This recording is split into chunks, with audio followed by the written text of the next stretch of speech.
Hello, this is Mike Tenney, host of Pop Culture Catechism with Awaken Catholic, and this is Awaken the Word. A reading from the Gospel according to Luke. When the days drew near for him to be taken up, he set his face to go to Jerusalem, and he sent messengers ahead of him.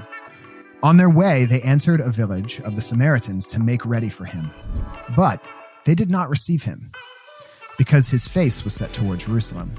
When his disciples, James and John, saw it, they said, "Lord, do you want us to command fire to come down from heaven and consume them?" But he turned and rebuked them, and then they went on to another village.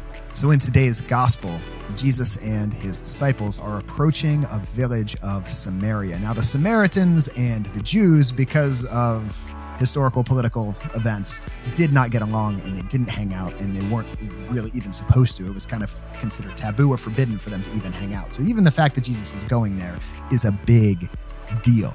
So it's no surprise that the people there don't want to welcome him.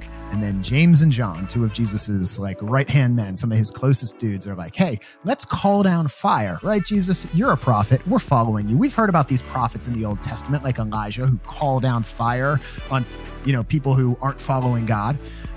But Jesus doesn't do what they expect. Always pay attention in the Gospels when it says, "but Jesus," because so many times the people in the Bible, the people in the Gospels expect Jesus to do something, but Jesus does something else.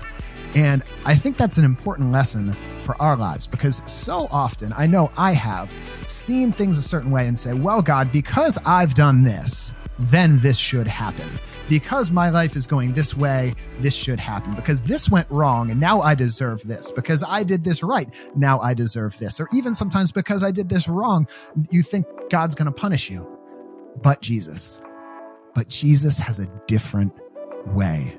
The thoughts of man are not the same as the thoughts of God. His ways are high above our ways. His thoughts are high above our thoughts. And so often when we expect things to go a certain way, when James and John expect violence, Jesus chooses another way.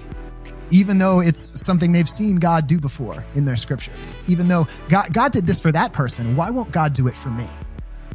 This happened to my sister. They got this miracle. God, where's my miracle? But Jesus, he has a different way. He often has a different way for you. It's a different way for me, different way for another person. And so today, if that's what you're struggling with, if you can't understand why God is doing the things he's doing in your life, if you can't understand why things are going the way that they are, but Jesus has a different way. Let's renew our trust in the Lord this day. I have been Mike Tenney. This has been Awaken the Word.